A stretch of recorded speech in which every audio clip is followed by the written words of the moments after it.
Hello friends, आज हम लोग EDC electronics device and circuit के 10 इम्पोर्टेंट ऐसे क्वेश्चन देखेंगे जो आपके अपकमिंग टेक्निकल पेपर्स में क्वेश्चन आ सकते हैं एंड उससे रिलेटेड टॉपिक्स को भी कवर करेंगे। तो चलिए स्टार्ट करते हैं। पहला question, what type of semiconductor is used in LED electronic circuit? A intrinsic semiconductor, B compound semiconductor, C degenerated compound semiconductor, D compensated semiconductor. दोस्तों इसका आंसर बी है जो कि कंपाउंड सेमीकंडक्टर है। अब इससे रिलेटेड कॉन्सेप्ट्स को देखते हैं। एलईडी का full form light emitting diode होता है, ये तो आपको पहले से पता है। इसका वर्किंग प्रिंसिपल क्या है? तो इलेक्ट्रोल्यूमिनेसेंस है। अब एलईडी में कंपाउंड सेमीकंडक्टर क्यों यूज हो रहा है दोस्तों? डायरेक्ट बैंड गैप की वजह से, क्योंकि सिलिकॉन यदि यूज़ करें तो उसमें जो है ना कि इनडायरेक्ट बैंड गैप होता है जो कि लाइट के साथ साथ हीट भी जनरेट करता है, जिसके कारण कंपाउंड सेमीकंडक्टर यूज कर रहे हैं। अब वो compound semiconductor gallium phosphide, gallium arsenide phosphate है। बैंड गैप दो तरह का पाया जाता है सेमीकंडक्टर मटेरियल में, direct band gap and indirect band gap. Direct band gap में फोटोन को इजीली जनरेट किया जा सकता है, जबकि इनडायरेक्ट में इजीली जनरेट नहीं कर पाते हैं। फोटोन को समझते हैं तो जब इलेक्ट्रॉन्स होल के साथ रिकम्बिनेशन करता है तो एनर्जी रिलीज करता है, तो फोटोन की उत्पत्ति होती है। दोस्तों रिलेटेड कॉन्सेप्ट्स का मतलब है कि हम लोग इससे जो भी टॉपिक आ रहा है उसको डिस्कस करेंगे। जैसा कि डायरेक्ट बैंड गैप हमने पढ़ा, अब इससे रिलेटेड एक और एमसीक्यू है जो कि इस प्रकार है, which of the following is use to make light emitting diode? A direct band gap semiconductor, B indirect band gap semiconductor, C large band gap, D small band gap. तो आपको पता होगा, आप अटेम्प्ट कीजिए इस क्वेश्चन को, ज़रूर आप आंसर कर पाएंगे। चलिए जो लोग नहीं कर पा रहे हैं उनको ये आंसर बता देता हूँ। इसका आंसर ए है जो कि डायरेक्ट बैंड गैप होता है। अब दोस्तों बढ़ते हैं नेक्स्ट क्वेश्चन की तरफ।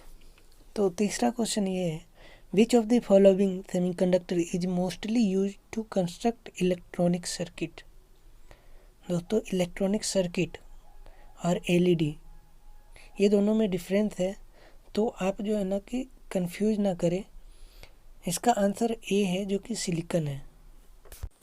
सिलिकॉन क्यों है दोस्तों? सिलिकॉन इसलिए है क्योंकि 1960 तक जर्मेनियम यूज क्यों हुआ करता था। पहले बता दें आपको, 1947 में इलेक्ट्रॉनिक सर्किट का निर्माण हुआ था। इसके बाद ये 1960 तक यूज हुआ जो कि जर्मेनियम यूज हुआ करता था।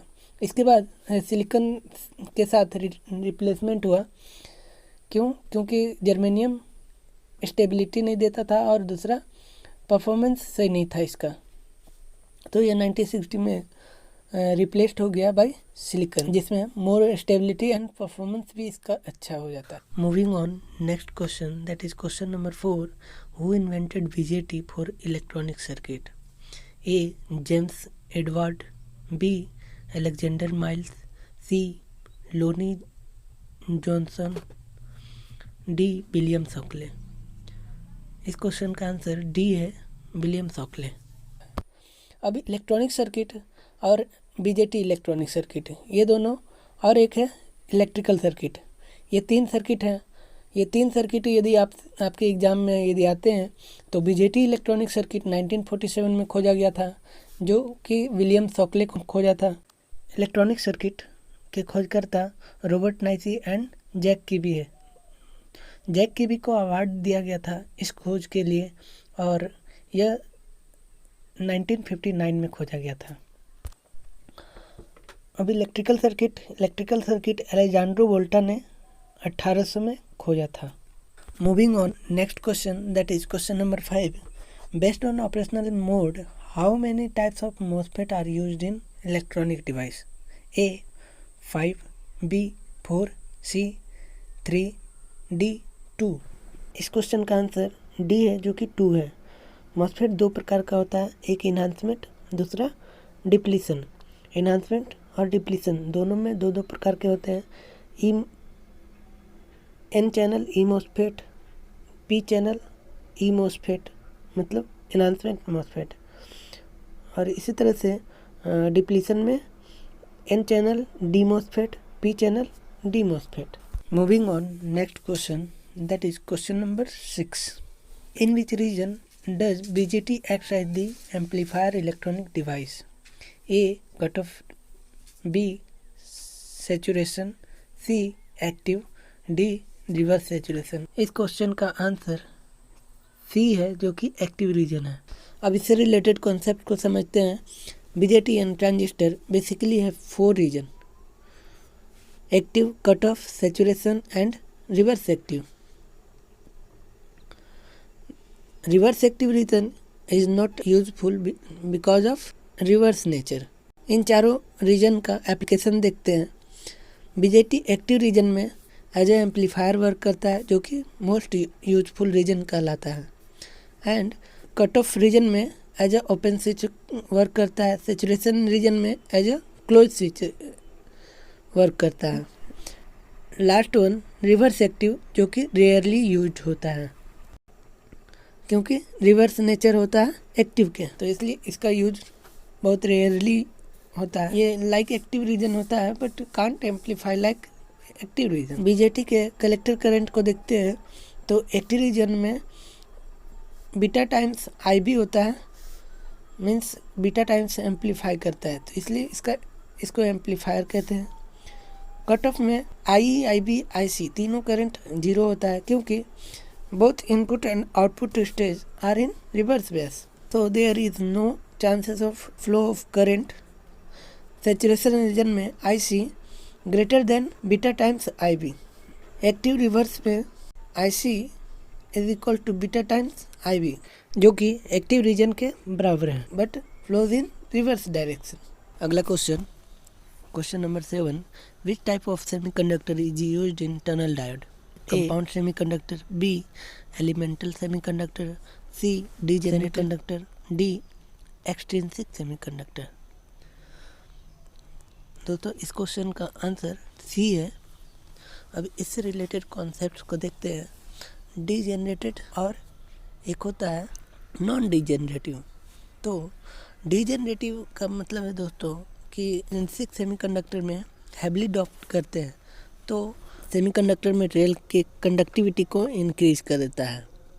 यदि इंक्रीज नहीं होता है डोप करने के बाद, मतलब डोपिंग करने के बाद इंक्रीज नहीं करता है, तो वो नॉन डीजेनरेटिव होता है। तो जब डीजेनरेटिव पी टाइप सेमीकंडक्टर में देखेंगे तो इसका Fermi level in the valence होता है, और डीजेनरेटिव एन टाइप सेमीकंडक्टर में देखेंगे तो Fermi level close to conduction band होगा। Moving on next question, that is question number 8। What is the effect in reverse saturation current for every 10 degree rise in the temperature?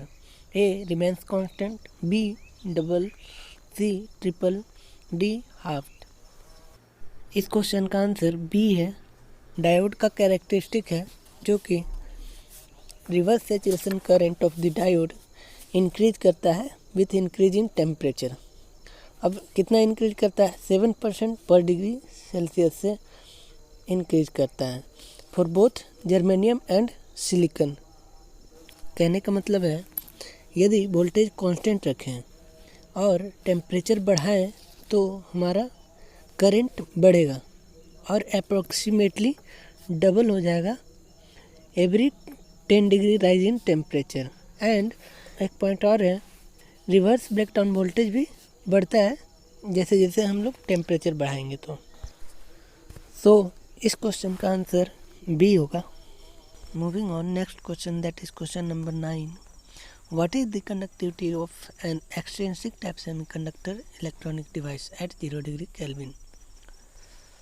जैसा कि आपको पता होगा conductivity temperature पर depends करता है। तो सेमीकंडक्टर 0 डिग्री केल्विन पर इंसुलेटर की तरह बिहेव करता है, और जैसे जैसे टेम्परेचर इंक्रीज करते हैं तो कंडक्टिविटी इंक्रीज करता है। क्यों करता है? क्योंकि कोवेलेंट बॉन्ड टूटना शुरू हो जाता है, जिसके कारण resistivity decreases with increase in conductivity. Now question arising, after 300 what will be the effect of temperature? Then conductivity will be maximum at 300, and after this conductivity starts decreasing because of mobility start decreasing at higher temperature. Now moving on, next question, that is question number 10.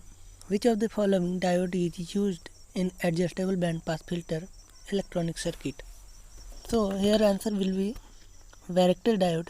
B, adjustable band pass filter के पास varactor diode होता है जो कि variable capacitor के साथ एक diode होता है। तो इस वैरेक्टर डायोड का मकसद होता है कि कैपेसिटेंस को अचीव करना by varying input voltage, and as capacitance become variable it can be considered as adjustable band pass filter. Thanks for watching.